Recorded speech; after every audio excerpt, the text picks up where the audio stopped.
Glória a Deus. Paz do Senhor, queridos. A paz de Cristo seja com todos. E quem quer a paz de Deus diz amém. Glória a Deus. Obrigada, meus queridos. Que a bênção da abundância venha sobre todos. Na semana passada, o Bruno trouxe uma palavra que eu defini como esperança.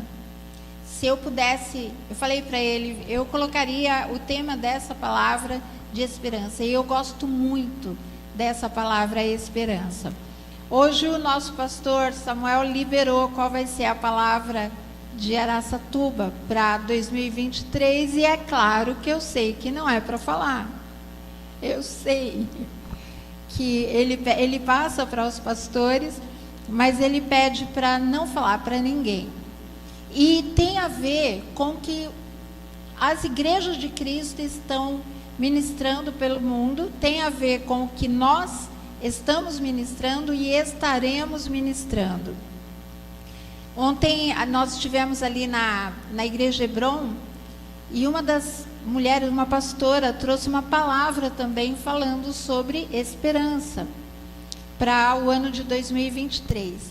E nós não somos bobos, não somos nenhum alienado da vida para não saber que o ano de 2023 nos reserva tempos tenebrosos. Bruno hoje também ministrou mais uma vez falando sobre isso. E qual é o papel da igreja, como é que nós devemos nos portar diante de tudo que está por acontecer.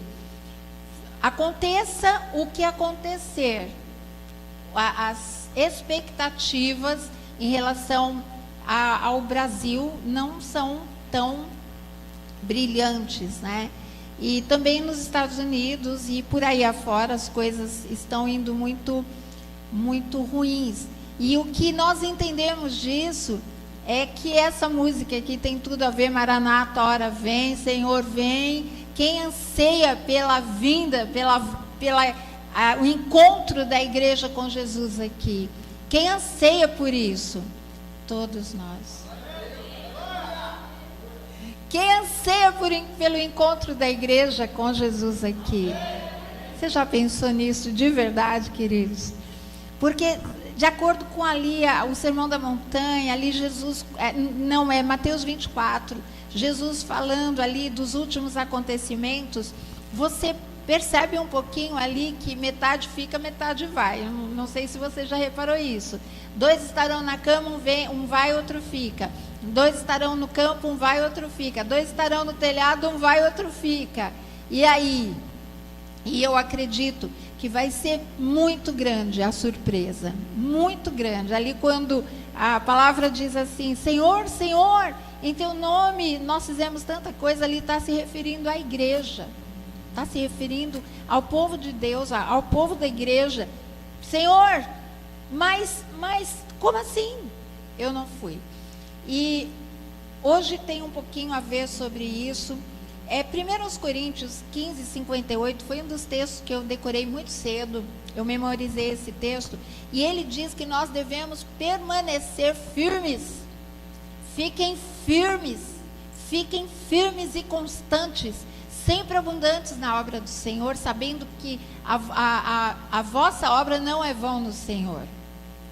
E aí o Senhor, através do apóstolo Paulo, fala para nós ali, olha, fiquem firmes. Sejam constantes, abundantes na obra do Senhor, sabendo que o seu trabalho não é vão no Senhor. Muito obrigada, Marcos. Faz tempo que eu não elogio essa água. Tá boa, ela tem uma aparência de limonada americana. Limonada que é vermelha, linda. Obrigada, Marcos. E a posição da igreja deve ser de firmeza, de você firmar os pés. E ontem a pastora falando ali do Salmo 23, ainda que eu ande pelo vale da sombra da morte, eu creio que nós vamos nos lembrar desses textos nos próximos meses.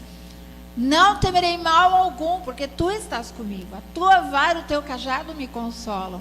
E o que Deus vem preparando a igreja, olha, fiquem firmes. E confiem que eu defendo vocês por trás, adiante, do lado da esquerda, da direita, embaixo, em cima. Eu defendo vocês o tempo todo, se estiverem firmes. Uma das músicas aqui cantada fala das 10 virgens, certo? 5, todas adormeceram, as 10 dormiram. Só que quando acordaram que foi a chegada do noivo, 5 estavam preparadas, 5 não, 5 tinham azeite. E as que não tinham, de sobra, falaram para as outras, empresta um pouco da sua. E elas falaram, não, para que não aconteça de não ter vocês e nós também ficarmos sem. E muitas vezes você vai ter que dizer não para as pessoas. Muitas vezes você vai ter que dizer não, porque isso procede de Deus. E aquela história de que nós somos bonzinhos o tempo todo, dizemos sim o tempo todo, isso não vem da palavra. Porque se aquelas 5 virgens preparadas tivessem dito sim, elas também teriam ficado. Dá para entender? E eu quero hoje, o que eu vou falar hoje, sobre o tema que eu vou falar hoje, é uma chave específica para nós termos respostas específicas de oração. Não é a única, é uma das chaves. E não levar essa chave a sério, coloca a igreja num estado de orações ineficazes, de ineficácia. Quando você ora pelos enfermos e eles não são curados, quando os casamentos não são restaurados, quando os cegos não veem, os mudos não falam, quando não há ressurreição de mortos, nós estamos de uma forma ineficaz, não acontecendo o que biblicamente o Senhor Jesus disse para nós que teria que acontecer. E sobre o que eu vou falar hoje, está intimamente ligado ao avivamento, o último grande avivamento, a última grande colheita, está intimamente ligado ao retorno de Cristo, para buscar a igreja, para termos o encontro do Senhor. Vamos abrir nossas Bíblias no livro de Mateus, capítulo 6, versos 5 e 6.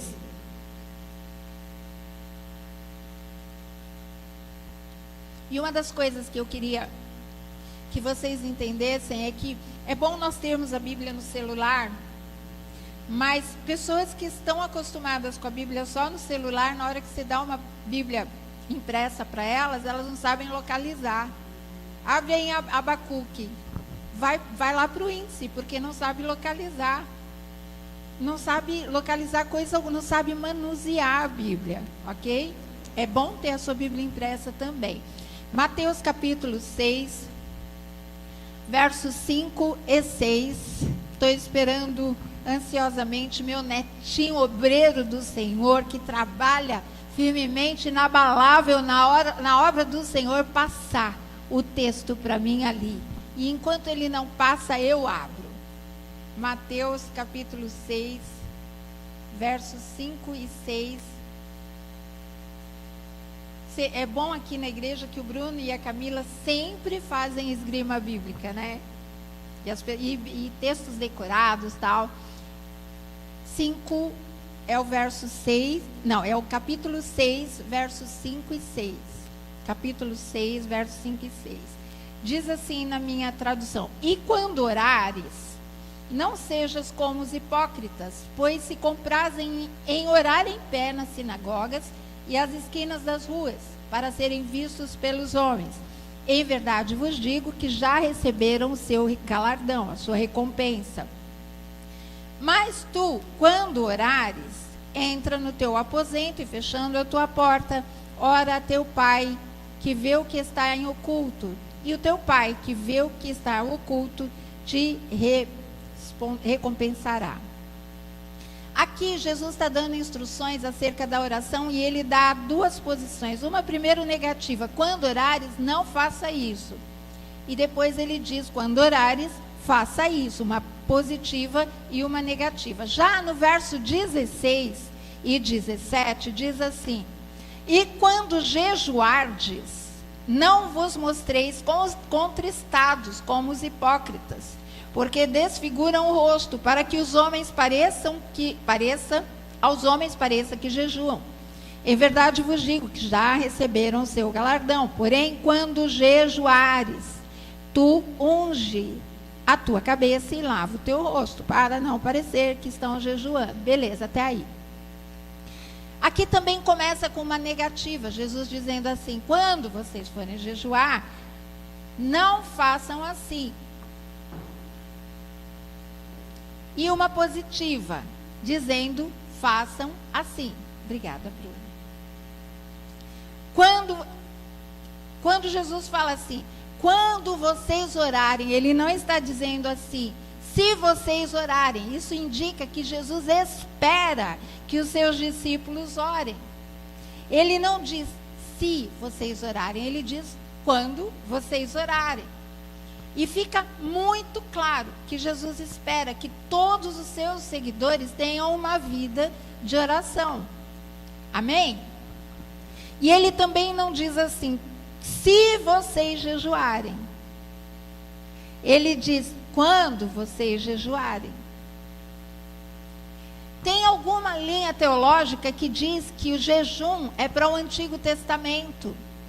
Não está mais no Novo Testamento. Se você for olhar lá, está forrado de textos falando de jejum. Da igreja jejuava, Paulo jejuava o tempo todo. É óbvio que Jesus espera que o seu povo jejue da mesma forma como ele espera que nós oremos. E hoje eu quero falar sobre o poder do jejum. De uma forma que eu não vou esgotar. Eu queria muito falar com vocês tudo sobre o tema hoje, mas não vai dar. Eu tive que me brecar, porque tem muita coisa para nós aprendermos sobre isso, porque é o que Deus está separando para nós para o próximo ano. Jesus coloca a oração e o jejum na mesma escala de valores e de necessidade. Eles estão ali equiparados. Nós vamos falar como a Comu viveu todos esses tempos. Eu quero passar para vocês como foi a história da Comu nesses 20 anos. Qual foi o nosso maior problema? Por onde nós passamos, por onde eu e o Ronaldo passamos, nós encontramos pessoas que um dia foram da Comu. Nessa semana nós fomos, no shopping, na rua, em Campinas, Sumaré, onde a gente for, a gente encontra alguém que foi. E via de regra a gente encontra 2, 3. Essa semana nós encontramos 2. Eu vou lá e um cá. Eu vou levar minha namorada lá e um cá. E aí depois nós encontramos uma moça que, sorrindo pra gente. Aí depois, Ronaldo, quem é? Não sei. Eu acho que... a Comu, tal, não lembro. E ele falou assim, é uma das... Que uma vez eu fui para a casa deles, os pais estavam brigando e iam se separar. E eu passei até de madrugada ministrando a eles para tentar evitar que eles se separassem. Eu falei, deu certo? Não. Agora,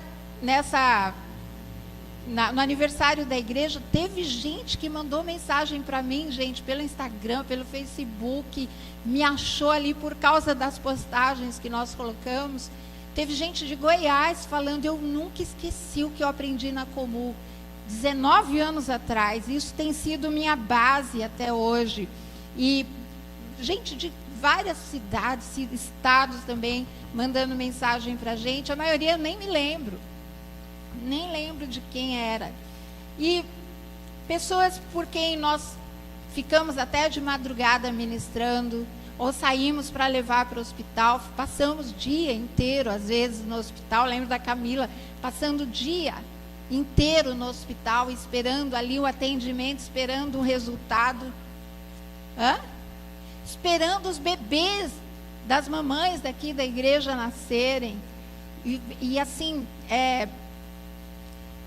viajando por horas, que nós fizemos horas, a gente foi para uma cidade, eu acho que nós viajamos 6 horas, para estar no funeral da irmã de alguém da igreja, funeral de tios, avós, pais, irmãos, parentes, pessoas que nós éramos acordados de madrugada para ministrarmos, casamentos de casais que vieram amaziados, nascimentos de filhos de mulheres que tinham complicação para gerar, idas à cadeia, visitar presidiário, a fórum ver processo e até a delegacia. livrar alguém que estava ali. Invasão de polícia na minha casa. Isso sem falar de tantos que nós levamos, principalmente eu, porque isso era um sonho meu de infância, era um sonho de adolescência. Eu ali, desde os meus tempos da adolescência batista, ali era um desejo do meu coração. Meu marido veio junto, os filhos tiveram que entrar na carruagem, pessoas que nós hospedamos, e tantos quantos vieram morar na nossa casa, porque a gente simplesmente queria dar um refúgio de um lar cristão para pessoas. Tantas coisas. Bom, para algumas pessoas deu certo, né? Eu lembro do dia que a Camila falou daquele filme Shazam. Ai, que coisa! Deu certo no filme Shazam, né? E tem alguns filmes, mas tem gente que dá certo. Isso para nós não deu, mas nós fizemos. Então, se nós fizemos tudo isso, e é o papel da igreja, é o papel do pastor fazer isso, então qual foi o problema? O que aconteceu?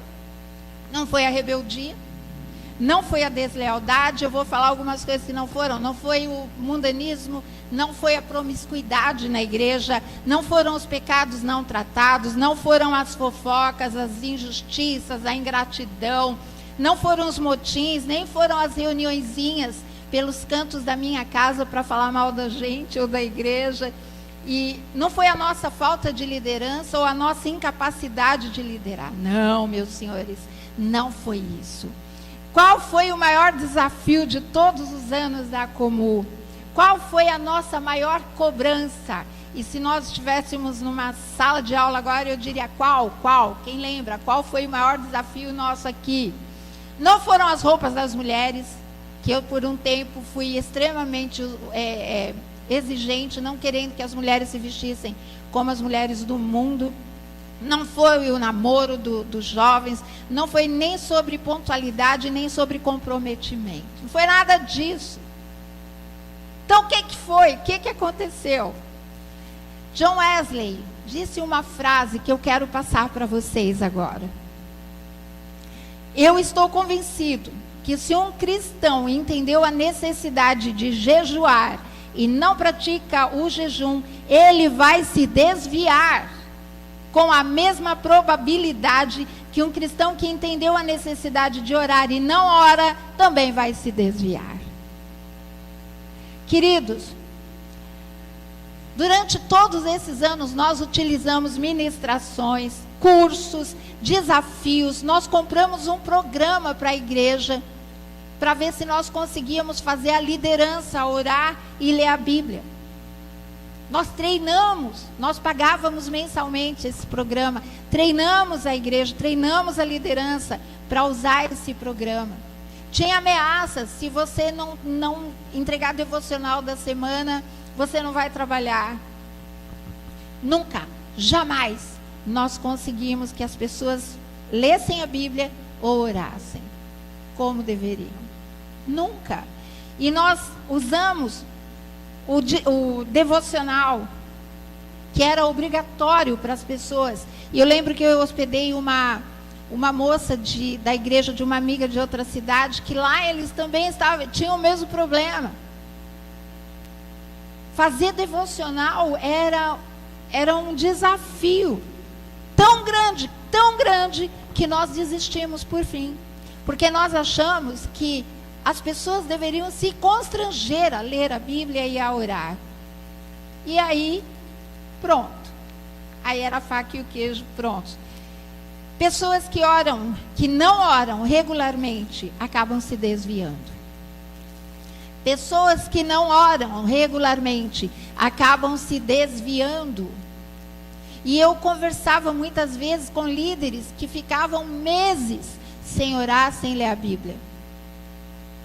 Orar com regularidade, ler a Bíblia, nem pensar. Fala, mas e países em que a Bíblia é proibida? Como nos países muçulmanos, lá na cortina de bambu. Quem sabe onde é a cortina de bambu? Não tem mais a cortina de ferro, que era a Rússia. Cortina de bambu, a China. E nos países onde a Bíblia é proibida, lá a pessoa não é crente ou cristã, entre aspas. Lá a pessoa é crente de verdade ou ela não é. Porque ela sabe que ela pode ser presa, ela pode perder os bens, ela pode até morrer. Então ela vai orar, mesmo que ela não tenha uma porção da Bíblia. Ela vai ter uma vida de oração, ela vai ter uma vida de jejum, porque ela sabe que sem isso, ela vai morrer. Então a desculpa não é lugares que não tem a Bíblia. Numa igreja em que tais disciplinas não são levadas a sério, desviar-se é quase uma regra. No mundo atual, gente, a pressão que nós estamos sofrendo, a pressão do mundo atual com relação à moralidade, é terrível, é avassaladora.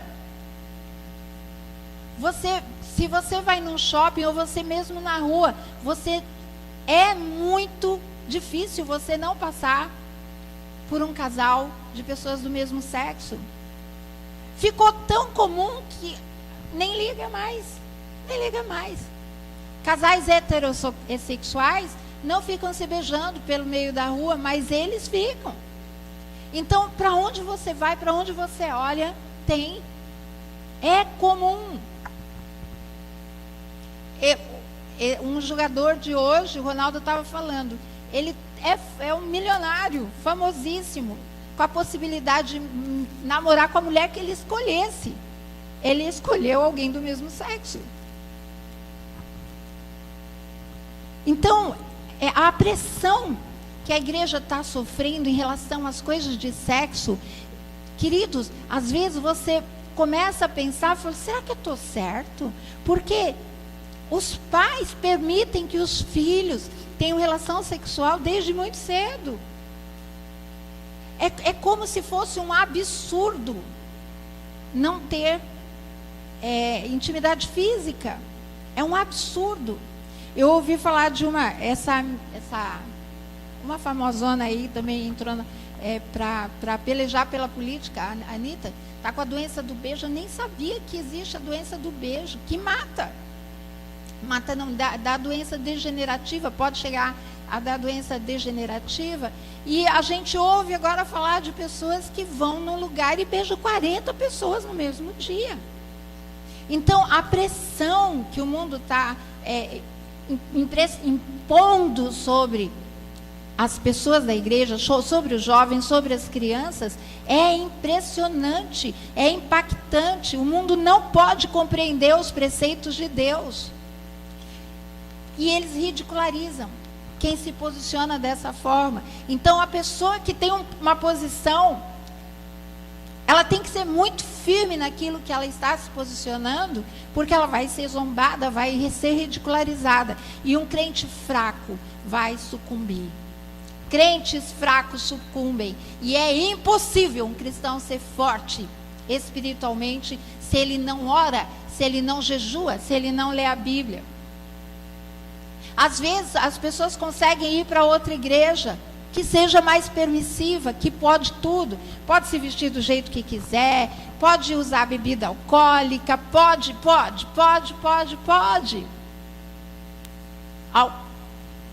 Como eu falei há muitos anos atrás de um pastor de Minas Gerais, tinha 6.000 membros, ele estava, rico sou, estou muito bem e tal.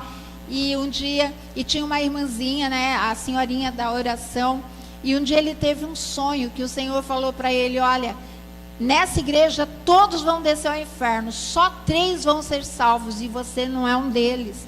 Então não é o número de pessoas que tem na igreja que indica que aquela igreja está bem com Deus. Às vezes aquele número indica que aquele povo também não ora, também não lê a Bíblia, também não jejua, também não tem uma vida de castidade. Queridos, eu amo essa igreja. Essa igreja é minha casa, é nossa casa, é a minha vida essa igreja, é a vida da minha família. Por causa desse amor que nós temos, nossos 3 filhos não permitiram que essa igreja fechasse, ficaram firmes quando foi mais difícil. Por causa desse amor.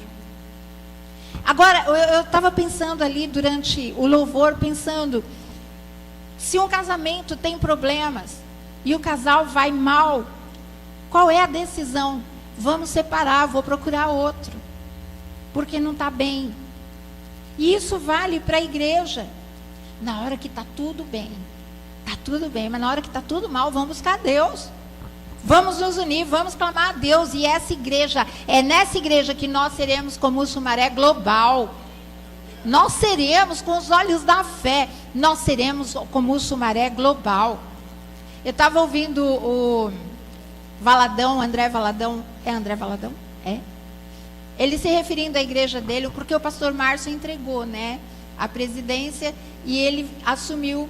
Ele falou, então, eu sou presidente agora da Lagoinha Global. Eu falei, eu vou ser presidente da Comum Sumaré Global. Nós seremos Comum Sumaré Global. E algum de vocês aqui vai assumir a igreja local. Amém? Um dos inúmeros propósitos de Deus é que nós nos humilhemos. O maior impedimento para recebermos respostas específicas às nossas orações é o orgulho. Qualquer coisa que remova essa barreira vai facilitar a oração. E você vai entender essa questão do orgulho, como é que Deus vai tratar conosco. Daqui, enquanto eu vou falando, o orgulho é detestável, é maligno e nos afasta de todas as bênçãos que Deus tem para nós. Antes do início da história da humanidade, lá estava o orgulho. Foi um anjo, Lúcifer, que tinha uma alta patente no céu. Foi por causa do orgulho que ele quis se sentar no trono de Deus, que ele foi lançado daquele lugar. E se isso derrubou um anjo, o que você acha que pode acontecer com a gente? Jesus não disse que vai nos humilhar, mas ele disse que nós deveríamos nos humilhar. Jesus pode humilhar você, mas só você pode se fazer humilde. Não ore. E às vezes a gente faz umas orações que depois a gente não entende porque está acontecendo algumas coisas com a gente. Não ore para que você se torne humilde. Não ore para que Deus te torne humilde. Se renda você mesmo por força mesmo, por você mesmo. Não peça que Deus faça isso, porque Ele vem e Ele faz. É a sua vontade, é a sua escolha que vai fazer isso. Lúcifer foi um ser criado por Deus, mas quis o trono de Deus e foi lançado para fora de lá. Jesus tinha igualdade com Deus, mas ele humilhou-se até a morte, e morte de cruz. Por isso Deus o fez assentar à sua direita. Isso está em Filipenses 2:9, não precisa colocar lá. John Bunyan é um dos heróis da fé. Ele disse: aquele que está embaixo não teme nenhuma queda. Todos que estão compreendendo, falem amém. Amém. Se Deus está falando com você, diga amém. Se o ano que vem você quer estar numa posição confortável com Deus, diga amém. Amém, glória a Deus. O Bruno trouxe uma palavra na semana passada. Das 2 vezes que ele pregou essa palavra, eu preferi da semana passada. Que o chão não é teu lugar diante dos homens. Não é diante dos homens. John Bunyan disse assim: aquele que está embaixo não teme nenhuma queda, porque quem está no chão não cai mais. Mas isso quer dizer o seguinte: Deus conhece os orgulhosos de longe. E eu tenho certeza que na sua cabeça você está aí falando: ah, mas eu não sou orgulhoso. Quem acha que não é orgulhoso aqui? Bate no peito, né? Eu não sou orgulhoso. Deus conhece. Qualquer coisa que permite que nos humilhemos é uma bênção. E a Bíblia coloca o jejum como uma das formas para nos humilharmos. Eu vou trazer para vocês o jejum de uma forma que eu nunca tinha visto. Davi, Salmos 35:13. Por favor, Davi, Salmos 35:13. Se você puder abrir na sua Bíblia, quem achar primeiro vai ganhar o primeiro pedaço do que tem na sala de honra hoje. Ninguém?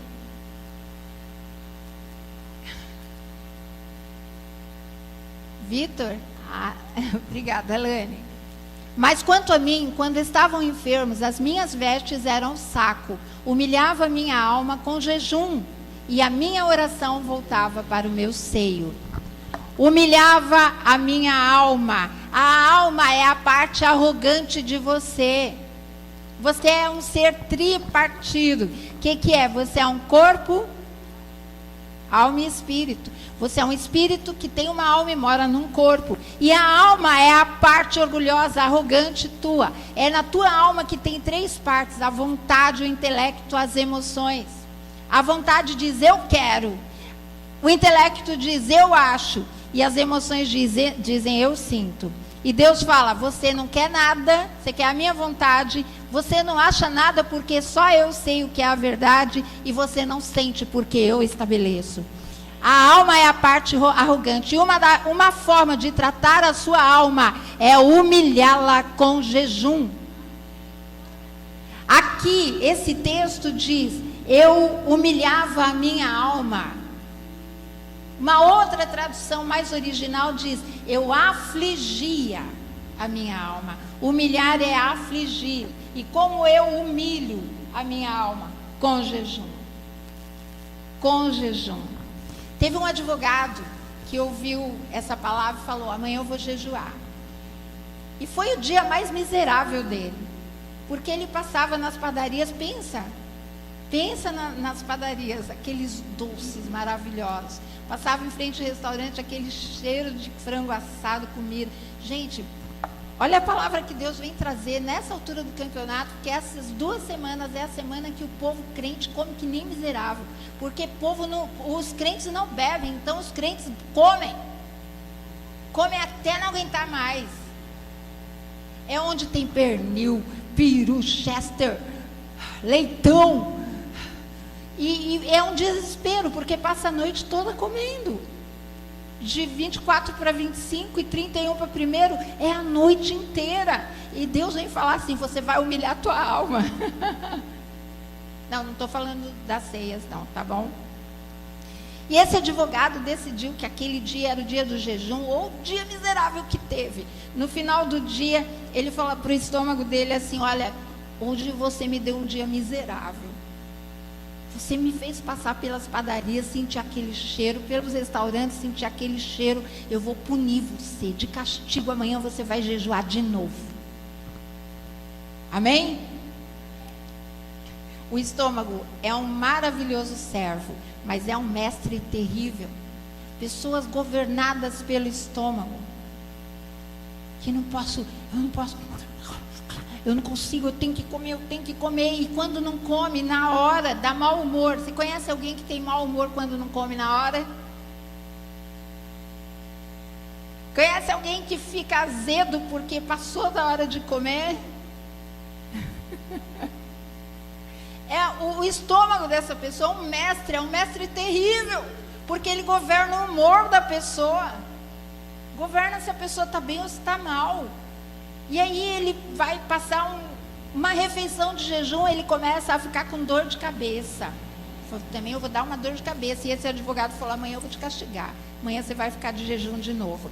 Vamos abrir em Levítico, capítulo 16, verso 29. Levítico 16, verso 29.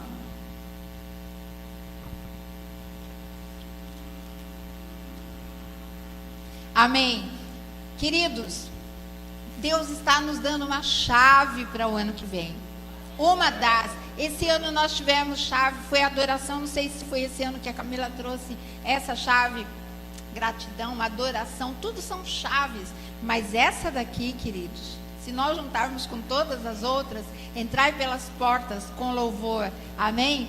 E isto vos será por estatuto perpétuo, no 7º mês, aos 10 do mês, afligireis as vossas almas, e nenhum trabalho fareis, nem o natural, nem o estrangeiro que peregrina entre vós. Agora o verso 31, por favor. Porque naquele dia, 31, é um sábado de descanso para vós, e afligireis as vossas almas. Isto é estatuto perpétuo. É o dia do Yom Kippur para os judeus. É o dia mais sagrado do calendário judeu. O dia mais sagrado do calendário judaico. Toda a nação, queridos, dependia daquele sacrifício. E Deus requer uma resposta do povo, isto é, eles iriam afligir as suas almas. Desse dia dependia todo o ano do calendário judaico. Era um dia mais importante para eles. E afligir significa humilhar as suas almas. Eles sabiam que afligir a alma é ficar sem comida. Eu não pensei nisso, alguém sabia disso? Afligir a alma é ficar sem comida. E uma definição para jejum é se abster de comida para propósitos espirituais. Não fala de bebida aqui. Em alguns casos se abstém da bebida, também de água, mas tem que ser por pouco tempo. Não pode ser por muito tempo. Mas o jejum é se abster de comida. Como as grávidas, ou as que amamentam, podem se abster. O jejum de Daniel. Uma refeição, 2 refeições, eu não vou pôr manjar desejável na minha boca. Quando fala de legumes, para mim está de boa, porque eu amo batata, de qualquer forma. Então, se não me der carne, mas me der batata, eu estou no lucro, então não é jejum. É afligir a alma. 3.400 anos, os judeus sempre souberam que humilhar a sua alma era jejuar. Desde Moisés até hoje é o que eles fazem no dia da expiação, no dia de Yom Kippur. Trazer as nossas almas à sujeição. Não permitir que a nossa alma dite, que regule, que comande o nosso corpo ou a Deus. Não permitir que nós sejamos comandados. E quando a gente fazia jejuns, então aqui era uma piada. Porque ficava aquele negócio, pode isso, pode aquilo, vamos fazer jejum de Coca-Cola, vamos fazer jejum de chocolate, jejum de café. Piada. Piada. Isso não é afligir a alma. Não orávamos, o povo não orava, não lia a Bíblia, não jejuava, e ainda fazia graça. Uma das formas de se humilhar é jejuar. Esdras, quando saiu de lá do cativeiro e veio para Jerusalém, ele sabia que ele ia passar por lugares perigosos. É mais ou menos quando o povo estava ali no início dos Estados Unidos, na formação dos Estados Unidos, as caravanas vinham. Então tinham índios, tinham bandidos, tinha o povo malvado, eles tinham perigos, eles sofriam muitos perigos. Então Esdras, no capítulo 8, verso 21, Esdras 8, 21, ele faz algo que vai dizer para nós como nós podemos proceder quando nós estivermos em perigos, quando nós estivermos sofrendo ameaças, o que nós podemos fazer.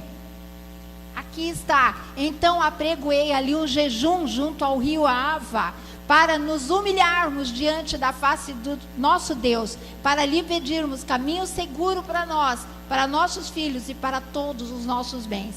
Tinham crianças, tinham mulheres, tinham homens, e os utensílios do templo estavam com ele. Então o caminho era muito perigoso, porque tinham muitos bandidos nesse caminho.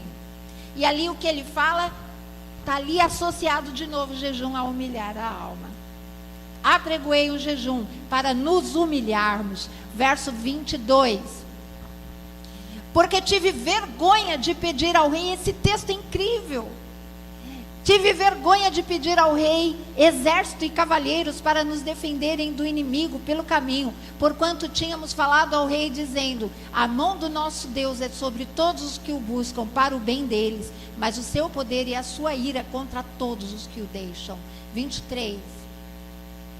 Nós, pois, jejuamos e pedimos isso ao nosso Deus, e moveu-se pelas nossas orações.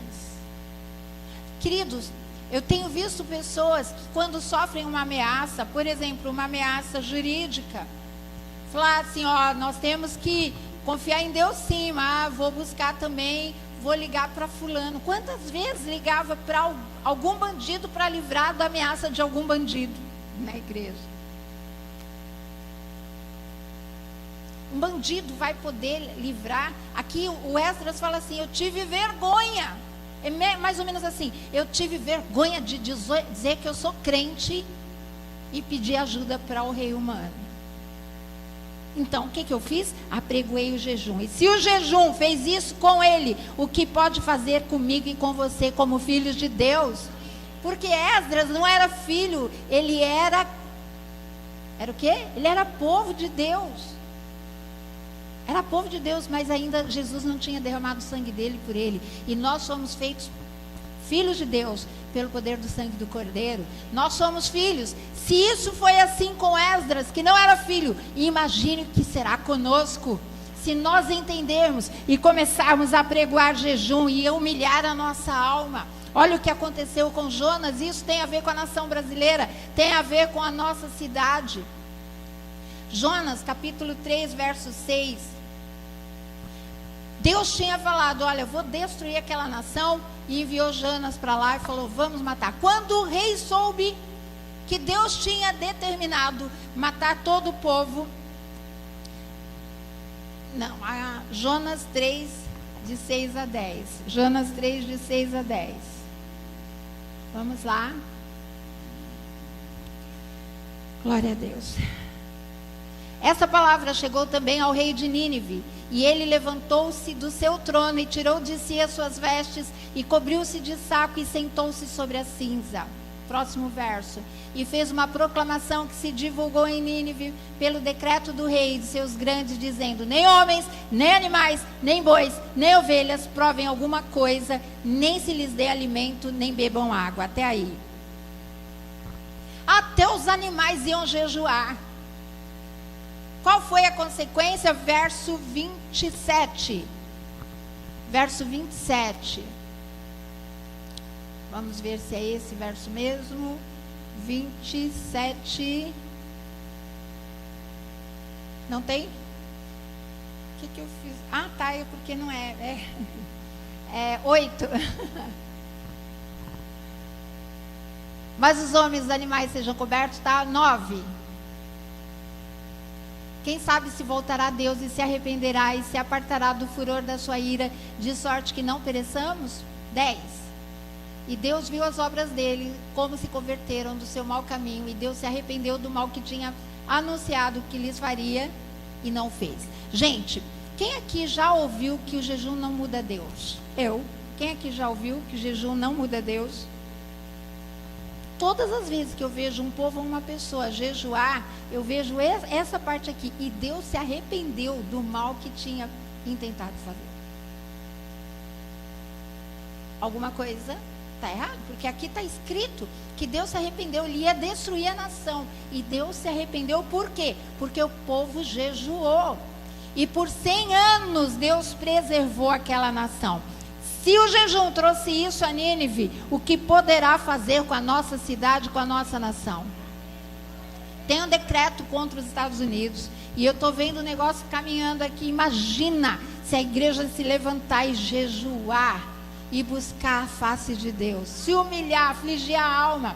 Mas vamos falar da nossa igreja, vamos falar pela nossa cidade, vamos falar pela sua família.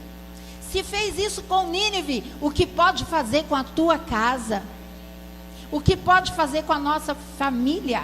Vamos ver um outro exemplo, não precisa abrir, mas Esther. Quando Esther estava ali, naquele império,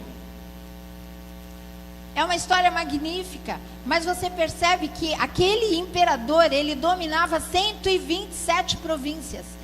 Parece que cada judeu que tinha sido deportado estava nesses lugares. E por causa da trama de Amã, o que é que acontece? Todos os judeus iam ser mortos. Eles iam ser assassinados com dia e hora marcado. O que Esther faz? Apregoa um jejum. Todo judeu vai jejuar. Eu, minhas moças, vamos jejuar, mas todos os judeus vão jejuar. Se eu morrer, eu morro. O que Deus faz? Ele reverte o quadro. Gente, eu estou arrepiada aqui, porque quando eu leio essa história, o rei deu um decreto que ele falou assim: todos aqueles nas 127 províncias que tinham intentado matar alguns judeus sejam mortos. Virou o feitiço contra o feiticeiro. Se isso aconteceu com Esther, com o povo de Israel, numa causa impossível que já estava decretada. O que pode acontecer comigo e com você? É quase impossível nós precisarmos qual o potencial do jejum. No Novo Testamento, eu não queria mais ler, deixa eu ver, só esse texto, 2 Coríntios, capítulo 6, versos 4 e 5. 2 Coríntios 6, 4 e 5. Glória a Deus. Antes, como ministros de Deus, tornando-nos recomendáveis em tudo, em muita paciência, nas aflições, nas necessidades, nas angústias. Agora vai para o verso 5. Nos açoites, nas prisões, nos tumultos, nos trabalhos, nas vigílias, nos jejuns. Agora vai lá para o capítulo 11, verso 23. Esse é o meu garoto. É meu neto. Ontem lá na igreja eu tive que falar: pastor, avisa que são meus filhos. Agora eu tenho que descer, né? Isso é orgulho. Tem misericórdia da minha alma. Vou jejuar. Aqui é um currículo de Paulo, tá bom? Os currículos que Paulo dá dele, olha cá. Em viagens, muitas vezes, em perigos de rios, em perigos de salteadores, em perigos dos da minha nação, em perigos dos gentios, em perigos da cidade, em perigos no deserto, em perigos no mar, em perigos entre os falsos irmãos, 27, em trabalhos e fadiga, em vigílias, muitas vezes, em fome e sede, em jejum, muitas vezes, em frio e nudez. Olha cá, fome é diferente de jejum. Fome é quando não tem o que comer, e jejum é quando tem, mas você escolhe não comer. E ele passou tanto fome quanto jejuns. Mas Paulo fazia muitos jejuns. Querido, você não pode estar ocupado demais que não possa jejuar. E ninguém pode te obrigar. Você não pode fazer isso por obrigação. Você não pode fazer isso porque estão falando, porque a igreja está falando. Se você não fizer, você vai ficar sem ministrar, você vai ficar sem trabalhar na obra e tal. Não vou dar dessa vez. Tem muito que se falar sobre o jejum, sobre o Novo Testamento, como eles escolhiam os líderes, como eles escolheram aquele que eles colocaram no lugar de Judas Iscariotes, como eles escolheram Paulo e Barnabé para enviar. Sempre envolvia jejum, porque no jejum você fica mais sensível à vontade de Deus. No jejum você se aproxima de Deus. Eles ministravam ao Senhor jejuando. Eles não planejavam uma estratégia. Talvez tenham ficado 1 ou 2 dias separados de tudo para ouvir de Deus. E Deus se compromete a concluir aquilo que Ele inicia. Então nós precisamos descobrir o plano de Deus. Nós temos que ouvir de Deus. Nós precisamos ouvir de Deus o que Ele tem para nós. Se foi assim no Novo Testamento, se foi assim no início da igreja, por que seria diferente hoje? Porque Deus mudou. Deus mudou a estratégia dele. A gente pode fazer alguma coisa melhor que eles faziam, para escolher líderes, para ver como a igreja vai ficar, para mudar situações da nossa vida, para ver andar, para viver o que nós vamos viver no ano que vem. Essa é uma das chaves. E 1 Crônicas 7,14 diz: se o meu povo, que se chama pelo meu nome, nós sabemos de cor, mas nós vamos colocar lá e vamos ver, se humilhar e orar. Está chegando, está chegando.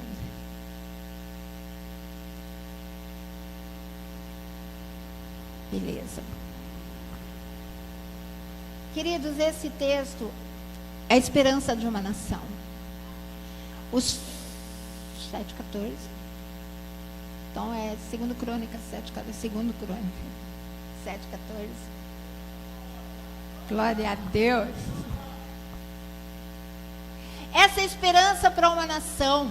Aqui Deus está falando com Salomão, falou: olha, neste lugar, se o povo pecar e vier a justiça de Deus sobre essa nação, e se o meu povo, que se chama pelo meu nome, vamos ler juntos, vamos todos juntos, bem forte. E se o meu povo, mais forte, se humilhar.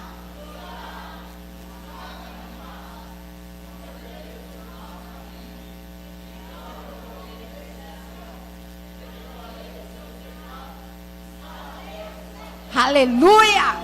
Aleluia! São 4 ações do homem. Se humilhar, orar, buscar a minha face, se converter dos seus maus caminhos. E são 3 ações de Deus.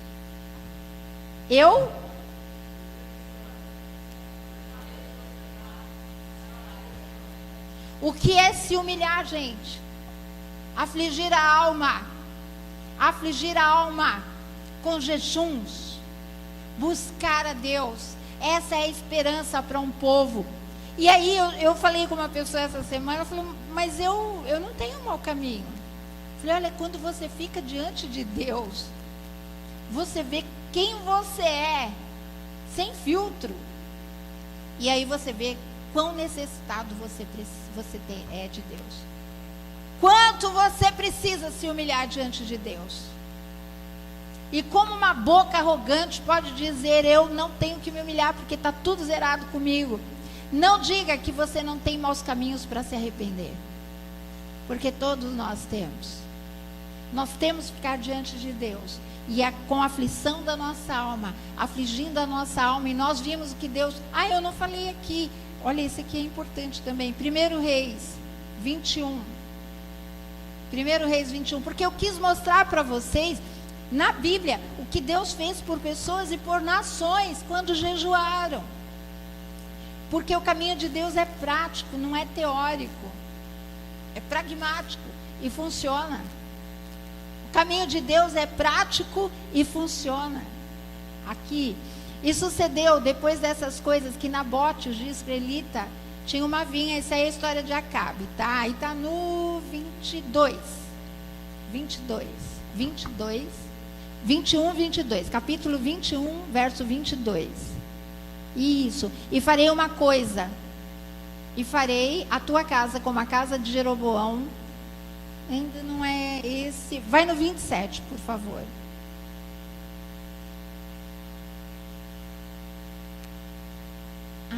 Me desculpa, Vitor, eu estou viajando. Vai no 25.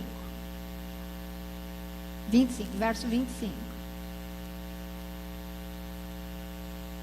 Porém, ninguém fora como Acabe, que se vendera para fazer o que era mal aos olhos do Senhor, porque Jezabel, sua mulher, o incitava. 26.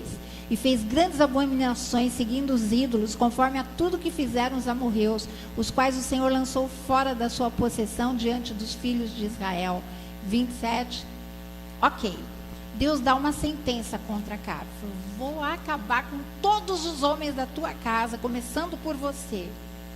Vou destruir todos os homens. Porque foi o pior rei de Israel até então. 27. Sucedeu, pois, que Acabe, ouvindo essas palavras, rasgou as suas vestes, cobriu a sua carne de saco e jejuou. E jazia em saco e andava mansamente. Vamos aqui, pensa num rei vestido de pano de saco.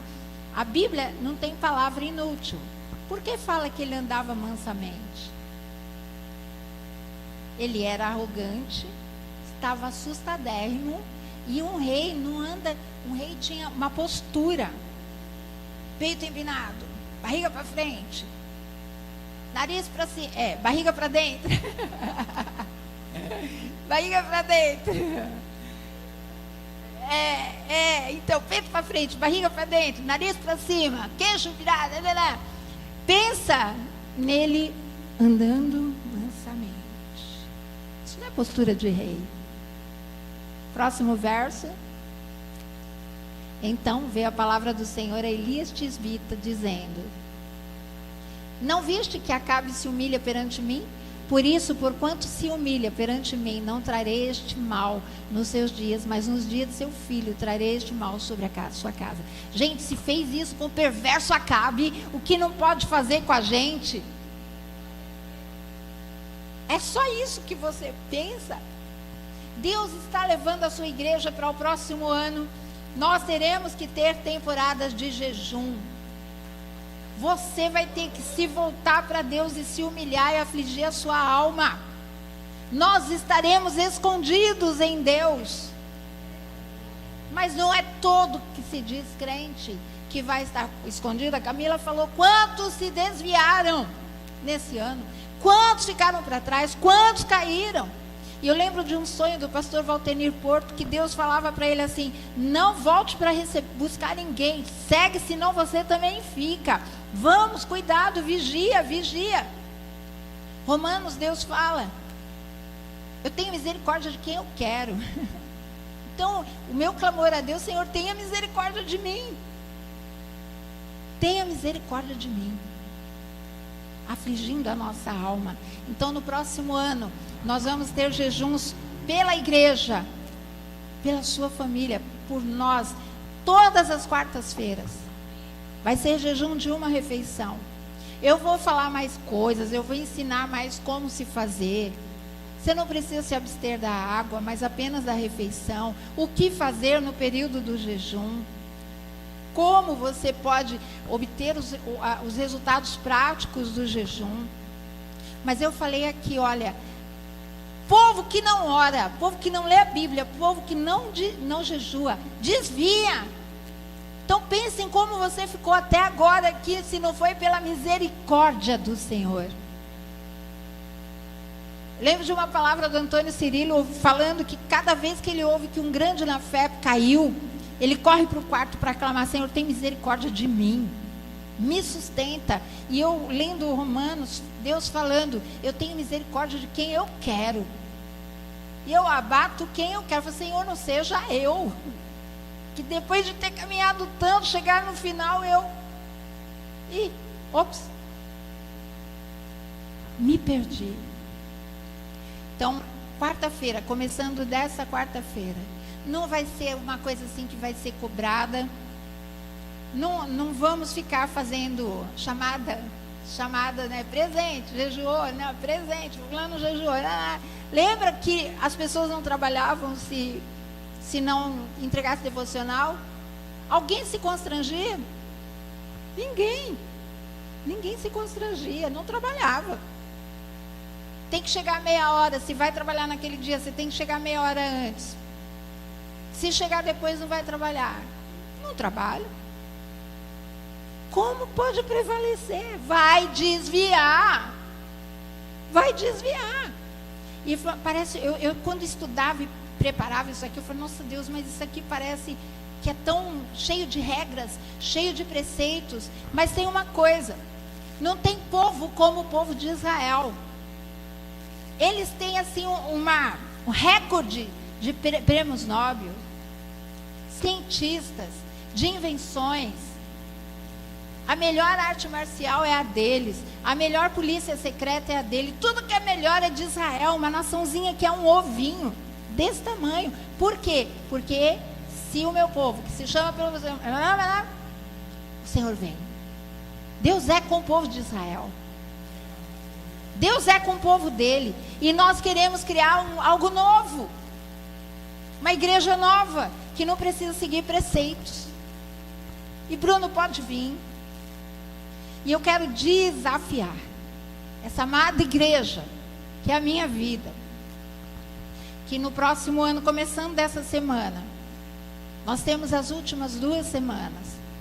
Queridos, eu ainda não falei com o Ronaldo, mas nós não temos um dia de oração na igreja.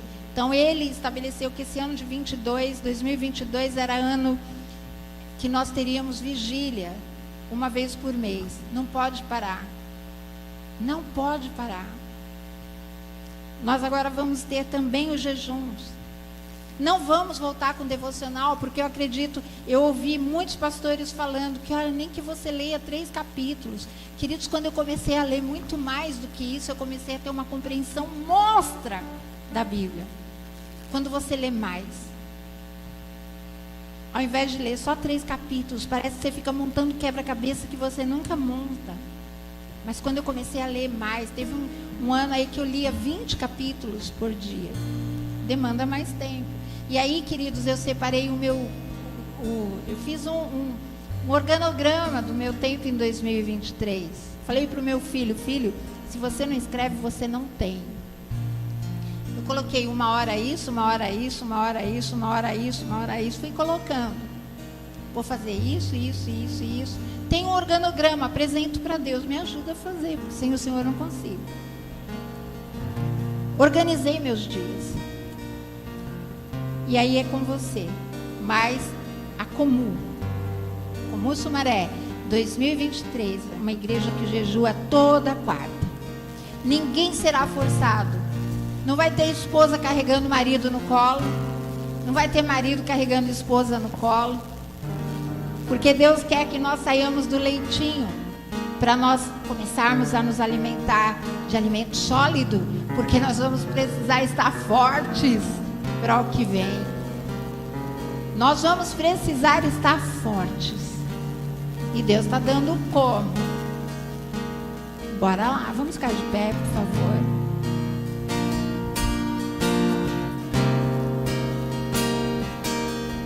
Eu quero que você ore agora. Quem está aqui há mais de 5 anos, quem está aqui há mais de 10 anos, quem está aqui há quase 20 anos, quem está aqui há 1 ano, começa a pensar como eu consegui chegar até agora com as disciplinas espirituais que eu tenho, do jeito que eu faço, e não me desviei. Foi só misericórdia. Foi só misericórdia. Mas Deus está te dando mais uma chance. Porque sem essas disciplinas espirituais, ou você vai ser daqueles que um sobe e o outro fica, ou você vai desviar, ou você vai querer ir para uma igreja menos rígida, mais permissiva, ou você nem liga, fica na igreja. Quantas igrejas estão lotadas, lotadéimas, de pessoas que se vestem como o mundo se vestem, bebem as mesmas coisas que o mundo bebe, assiste o que o mundo assiste, faz o que o mundo faz, mas estão na igreja. A noiva preparada que vai subir não é essa. Então, enquanto ele canta uma parte dessa música, eu quero que você ore. Tem um tempinho orando, eu vou encerrar. Deixa eu já orar, para que você tenha esse tempo de: Senhor, tem misericórdia de mim.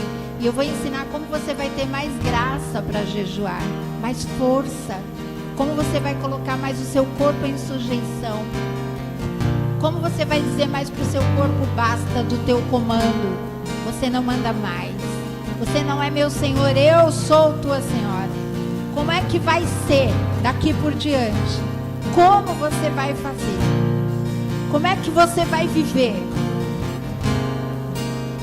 em sujeição ao Senhor? Quero que você ore, que você esteja conversando com Deus, e você vai pedir graça, graça. Ele dá graça, Ele dá força, força para os tempos difíceis. Ele vai te ajudar. O rei de Nínive determinou que até os animais iriam jejuar. Crianças de peito iriam jejuar. Todos iriam jejuar. Ninguém ficava de fora. Ninguém. Como será? Pai, eu quero pedir por esse povo que está aqui, Pai, que nós sejamos esse povo de 2 Crônicas 7:14. Um povo, Pai, que se chama pelo Teu nome, que se humilha, que ora, que Te busca, que se arrepende dos seus maus caminhos, para que o Senhor venha, sare a nossa terra. Fortalece cada um aqui, Pai. Fortalece cada um aqui. E se havia sentença contra alguém aqui, que o Senhor mude a sua sentença. Se arrependa, Senhor, do mal que o Senhor iria fazer por causa da maldade dos nossos corações. Nós queremos nos humilharmos diante do Senhor. Queremos nos afligir a nossa alma diante do Senhor. Queremos estar prontos, preparados, Pai, para os dias que virão. Permanecer firmes, constantes, sempre abundantes na obra do Senhor, sabendo que o nosso trabalho não é vão no Senhor. Eu sei, Pai, que muitas vezes vem no coração, na mente de pessoas aqui, às vezes pensando, será que vale a pena tudo isso? Será que é assim mesmo? Isso é o frio gelado do inferno, tentando, Senhor, fazer desviar. Então que a misericórdia, a graça, o favor do Senhor venha sobre todos nós, e venha um santo temor, um temor e um tremor de Deus sobre nós, Pai. Tenha misericórdia de nós. Nos ajude nesse final de ano, Pai, a não nos corrompermos, a não negociarmos. Nos ajude nesse final de ano a agradar o Teu coração, Pai. Nós oramos, nós entregamos ao Senhor esse culto. Eu devolvo ao Senhor a glória, o louvor pertence só ao Senhor. A glória é Tua pela minha família, a glória é Tua por essa casa, por essa igreja, a glória é Tua por esses líderes, a glória é Tua, somente Tua, Pai, no nome de Jesus.